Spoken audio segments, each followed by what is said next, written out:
So the sad death of Odd Future. Technically, everybody just about in Odd Future is still making millions. They're all still world famous. I mean, is it a death or is it was just the tree or the seed that planted many people's careers? Let's get into it.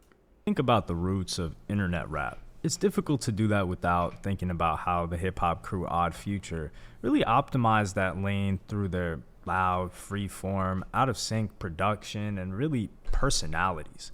Aside from their out of the box practices and imagery, it seemed that Odd Future was able to think ahead to a time when access to music, crafting an online audience, lifestyle branding, and the world of content creation would be just as, if not more than, making music and culture itself.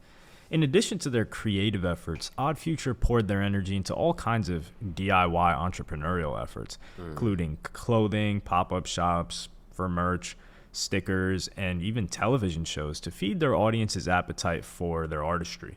While Odd Future is not hip-hop's first, you could say, alternative rap group, nor are they the first to use shock value in entertainment to drive interest, they were among the first to take those qualities, package it, and translate them into sustainable and successful career trajectories. So if this crew was so instrumental in changing hip-hop landscape in everything from music to fashion to content to personalities, then what led to its untimely and unfortunate demise? Odd Future, a collective also known as Odd Future Wolfgang, began its journey as a crew in Los Angeles in around 2007. The group's original members, artists Tyler the Creator, Haji, and Casey Veggies, DJ Left Brain, production team The Super 3, Matt Martians and Pyramid Ritra, and hype man Jasper Dolphin, also worked alongside other members who would join at a later date, including people like Earl Sweatshirt, Frank Ocean, Mike G, Brandon Deshay and Domo Genesis, DJ Taco Bennett, DJ and producer Sid the Kid, and hype man Nikel Smith, who would eventually become a skateboarder in his own right as well as a rapper. Odd Futures also included various cinematography, photography, acting, and fashion designers such as Rob Nasty, Lego Head, Sagan Lockhart, L-Boy, Lucas Vercetti, Julian Berman, and Poncho. While the collective is large, much of the attention that Odd Future garnered was due to the building popularity and growing success of Tyler the Creator, Frank Ocean, and Earl Sweatshirt's careers. One of the markers of the group's success was their capacity to use the internet in order to achieve exposure, visibility, interest, and most especially to generate a tremendous amount of loyalty from their fan base.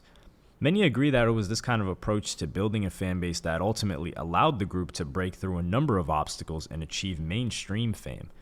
Even before it became fashionable to let audiences into the behind-the-scenes happenings in your personal and professional life, using social media apps such as Instagram, Snapchat, hell, even kind of Twitter, Odd Future used platforms such as Tumblr and YouTube to grant fans access to their lives. Whether it was through photos or videos, fans could watch as the group collaborated together, skateboarded, ate meals, or simply took some time out from work. By generating this kind of intimacy with their fans, Odd Future quickly moved from a group of friends to a group of cult stars who treated their fans as though they were a part of the Odd Future family, at least digitally. Beginning in 2008 and through to 2010, the crew would deliver a series of solo projects in addition to their collaborative and self-released debut mixtape titled The Odd Future Tape. At the top of 2008, Odd Future would begin by releasing a solo project from Casey Veggies titled Customized Greatly Volume 1, featuring Tyler the Creator. A short time later, in July of 2009, fellow member Haji would also go on to release his debut mixtape titled The Dina Tape. In addition to Haji's solo work, Tyler the Creator would also go on to release his debut mixtape, Bastard. By 2010, the collective would together release their second mixtape titled Radical. By 2010, the collective began to gain widespread attention.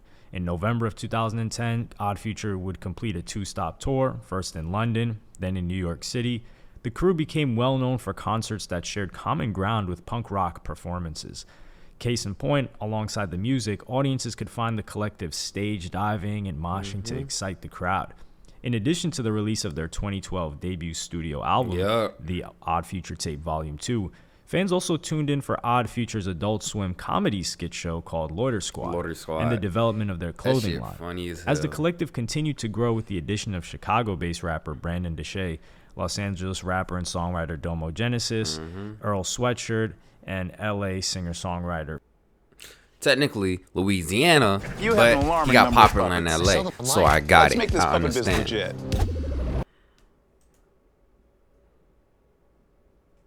Songwriter Frank Ocean, so too did Odd Future's fan base.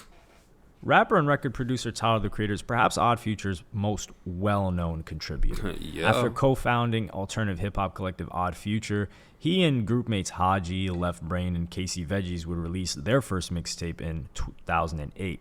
After releasing his debut solo mixtape Bastard the following year, which ranked 32nd on Pitchfork's Media's top albums of 2010, and then his debut studio album titled Goblin, Tyler the Creator would go on to sign a joint deal with Red Distribution and Sony Music Entertainment as a solo artist, as well as for his label Odd Future Records. By early 2011, Tyler the Creator shared his music video for Yonkers, which received significant attention from a number of online media outlets. As a result of this release, Tyler the Creator would go on to win Best New Artist for Yonkers at the 2011 MTV Video Music Awards, and yet despite the win, audiences' reaction to Tyler the Creator's work was a mix. Known initially for his gritty horrorcore influenced material, especially in terms of the content on his first two solo projects, some popular culture critics took issue with his material and criticized him for the use of certain slurs in his lyrics, although back then, people were a lot less sensitive to these things. Tyler the Creator, however, vehemently rejected the connection that's... And I remember that shit. That's the crazy part. Like, I remember when I was in elementary and during early middle school, it was okay to say all these, like, offensive words. Like, but people didn't take offense to it, even people in the community, because it was like, yo, you don't mean nothing by that. You playing around. You ain't, you know what I'm saying? But now... everybody wears their shoulders, they feelings and their emotions on their sleeve. So even saying, all right, take care, ma'am, or all right, take care, sir, you can't assume that type of shit. Because as soon as you assume something, someone will be in their feelings and then you'll be getting canceled. So, yeah. Some were making, and he refuted the attempt to categorize him as part of the horrorcore scene. Since then, Tyler the Creator has been associated with a variety of genres, including alternative hip-hop, bedroom pop, jazz, rap, R&B, and even neo-soul. This has been in part because of the transformations in his production. Over the years, Tyler the Creator has moved from gritty and dark sounds to a much more jazzy and soulful sonic approach, aided by the fact that he produces pretty much all of his records. He's disclosed that his sound has been deeply influenced by Eminem and Pharrell of the Neptunes. In fact, Tyler the Creator cites Pharrell's 2006 debut solo album, In My Mind, as the inspiration that led him to co-found the Odd Future Collective. By early 2011, Tyler the Creator had caught the eyes and ears of many in the industry. Among some of the figures that took a keen interest were Steve Rifkin, Jimmy Iovine, Rick Ross, and Jay-Z. The attention would lead Tyler the Creator to release his first studio album, as well as his Odd Future collaborators to sign with Red Distribution and Sony. As the attention increased in 2011, Tyler the Creator could be found on television, making his debut on Late Night with Jimmy Fallon, as well as establishing his own TV show in collaboration with Odd Future called Loiter Squad on Cartoon Network. On September 8, 2011, that crew debuted their 15-minute live-action show composed of various sketches. I just want y'all to know, I think I was like, in 2011... I was still in elementary school. It's 2022 now. I just want y'all to remember that. That's all. Man on the Street segments, pranks, and music made by Odd Future. In addition to television, it's crazy. In 2012, Tyler started Golf Wang, his clothing company, and he began hosting Camp Flog Gnaw Carnival, an annual music festival. Eventually, these ideas would expand into much larger initiatives, including Golf Media, his own streaming service app at a point, named, which contained his own original scripted series, and a live stream of each Camp Flog Gnaw Carnival. And we also have to address the fan-made part of this, which one of the most popular forums for music at the time was Odd Future Talk. Between 2013 and 2019, Tyler the Creator delivered a significant amount of musical material. He would usually drop a project every 2 years. On the solo front, these albums included Wolf, Cherry Bomb, Flower Boy, Igor, and most recently Call Me If You Get Lost, all of which were released to widespread critical acclaim, as well as commercially getting better and better. In addition to his own work, in 2017, Tyler, the Creator, worked with Frank Ocean to create the recording Biking. And he then wrote and performed the theme song for scientist Bill Nye's new show, Bill Nye Saves the World. He would also go on to create a collaborative project titled Wangsap with A$AP Rocky, though it was not until 2019 when he released his fifth studio album, Igor, that Tyler, the Creator, had his first #1 album in the United States. And it was beautiful. I've been getting paid $1,000 a month, if not more. I don't care how much you be getting paid off these scams, just bro. from this app on my phone. Them and I don't know if you can see this, but scams, it's boy. They only all ass about these scams, Also, bro. Wangsap never really came out. Yeah. An album that would lead to the artist winning in the Best Rap Album category at the Grammys, which was his first Grammy and a goal that he had been looking forward to since the inception of his career. One of his most interesting marketing tactics to date was upon the release of his sixth studio album, Call Me If You Get Lost. In an attempt to generate attention to his new creative work, Tyler, the Creator, placed billboards in a number of major cities across the globe.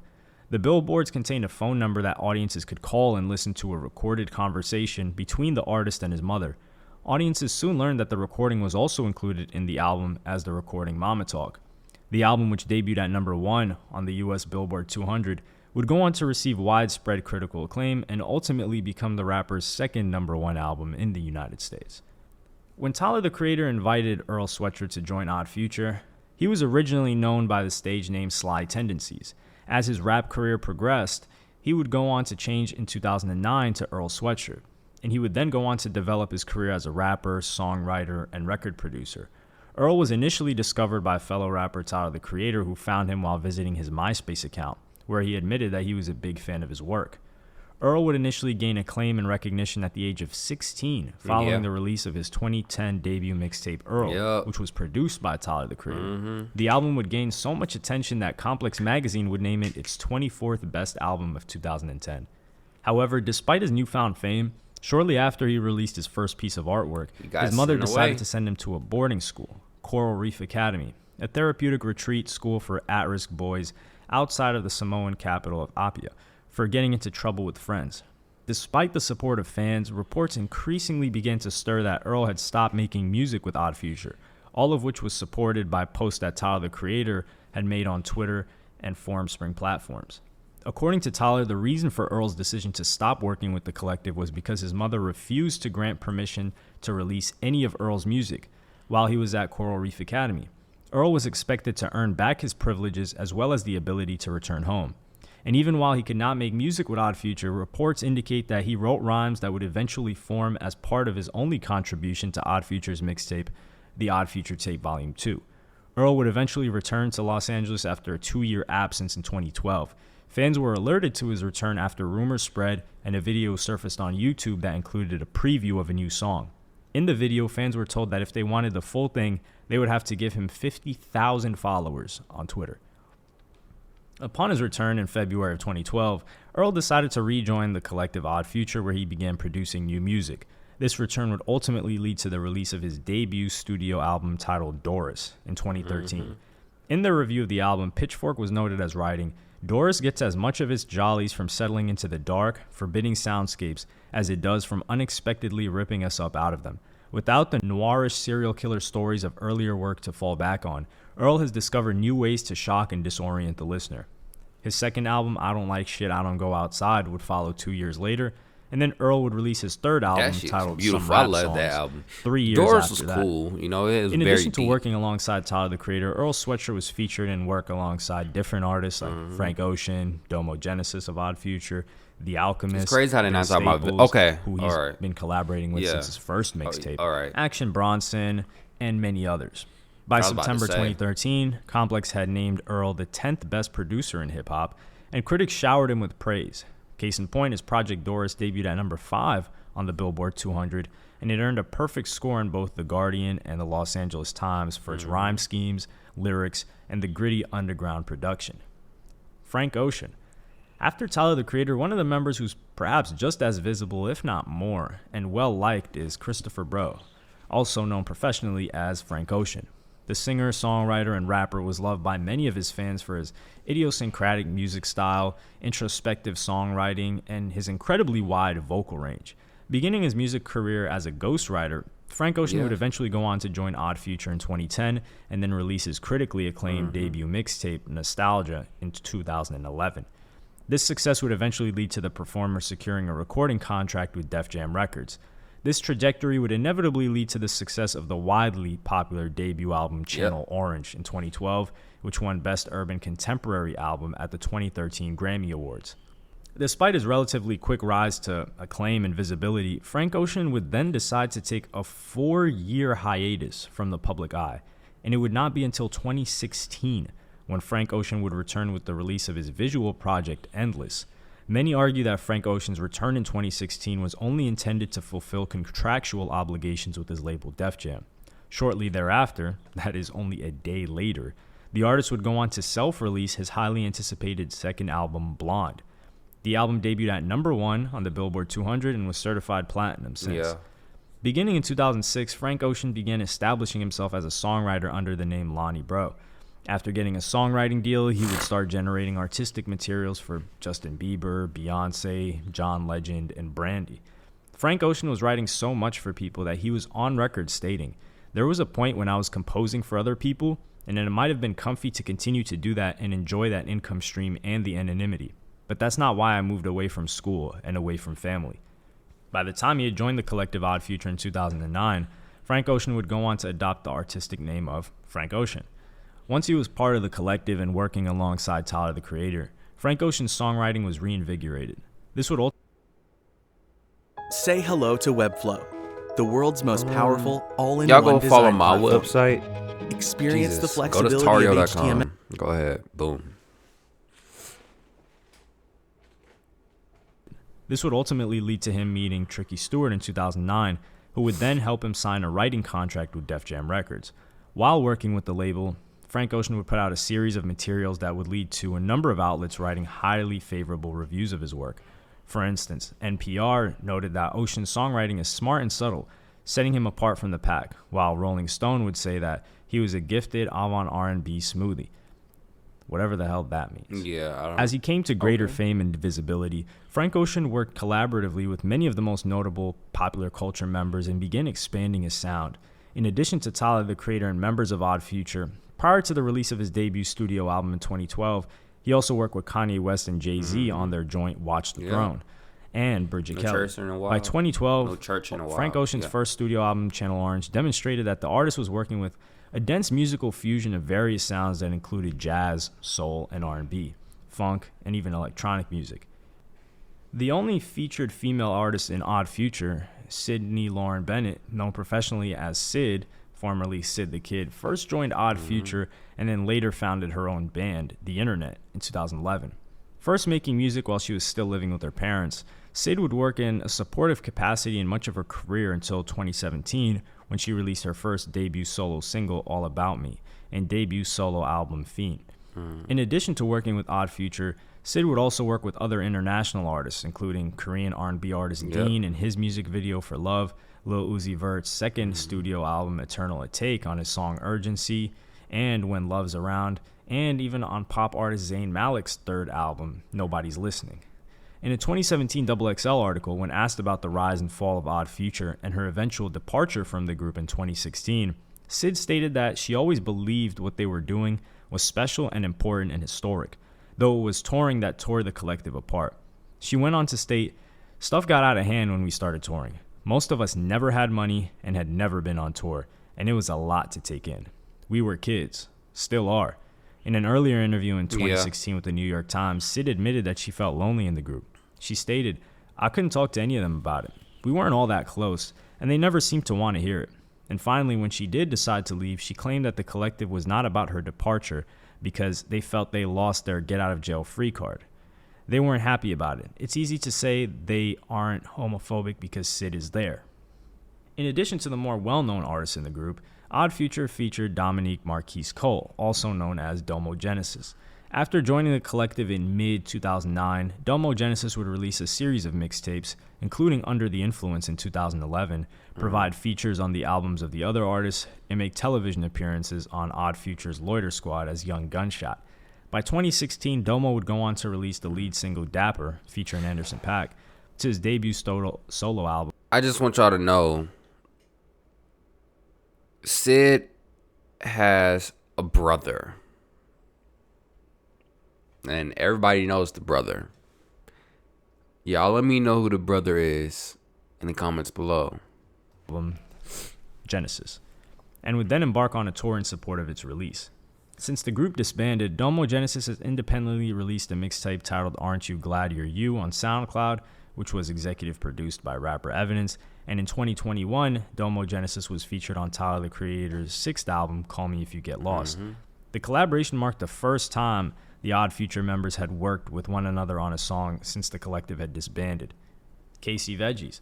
Like many of the earliest members of Odd Future, Casey Jones, better known by his stage name Casey Veggies, began his career by releasing 5 independent mixtapes in 2007 under LA clothing and management company Peas and Carrots.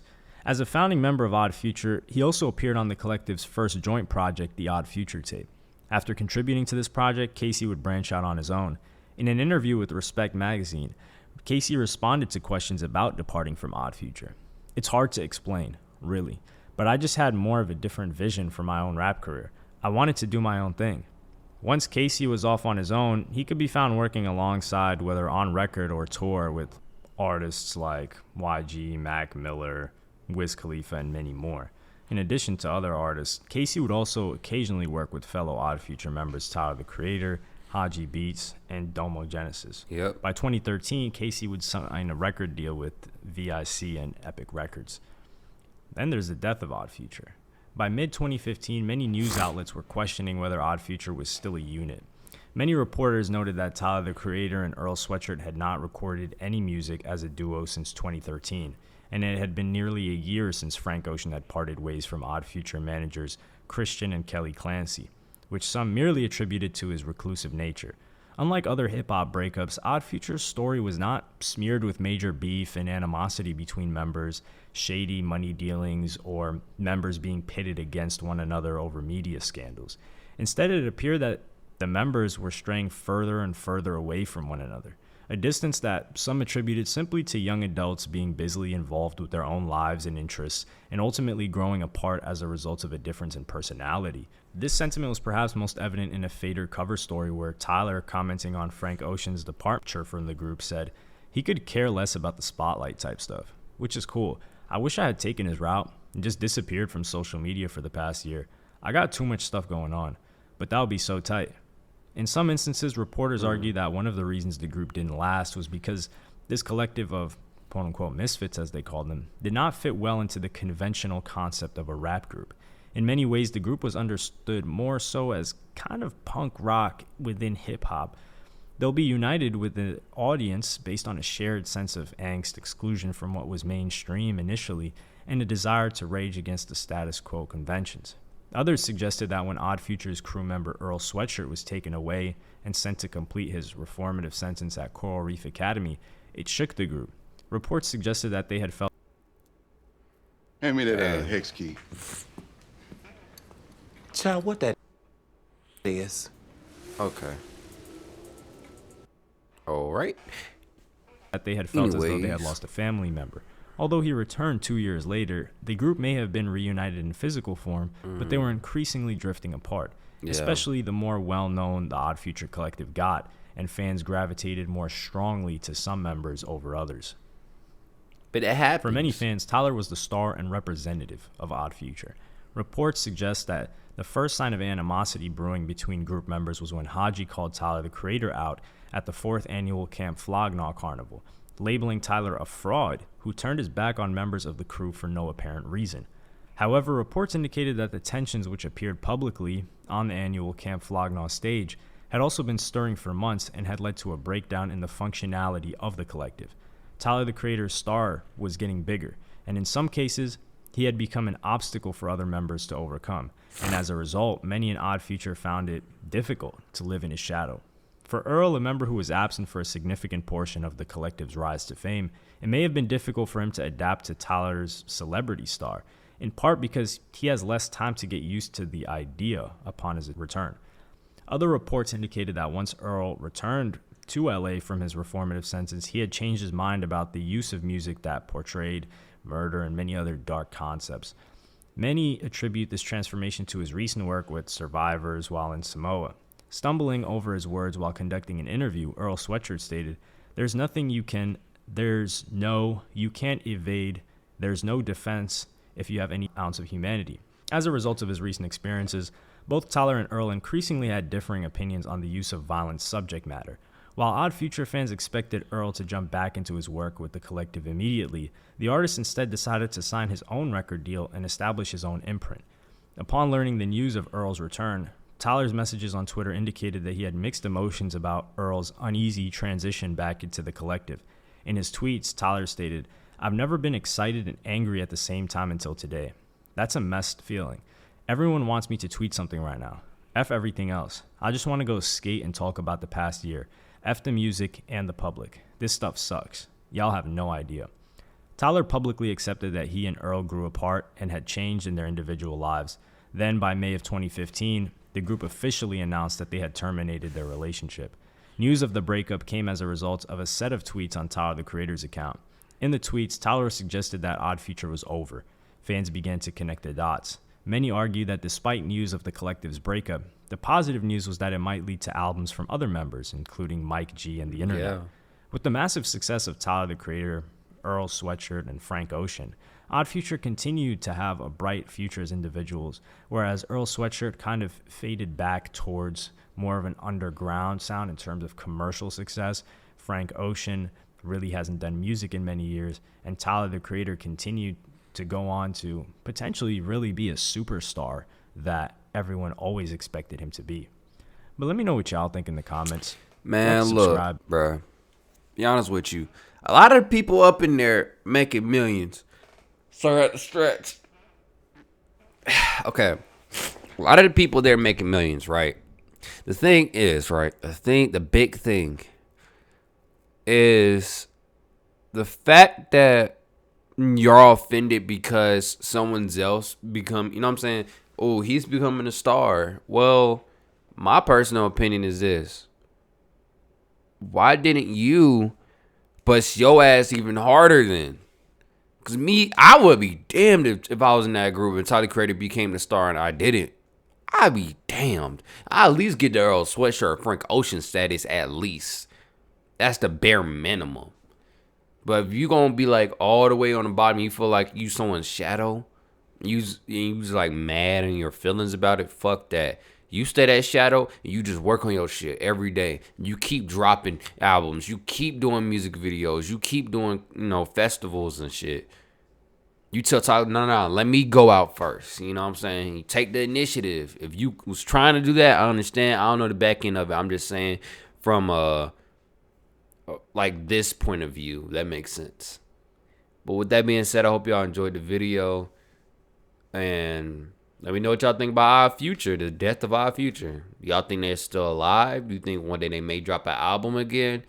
Even though Tyler said, hey, if you want to listen to my old shit, just listen to my old shit. Let me know in the comments below. Atlanta Boy coming out July 29th. Peace. Mario the Poet.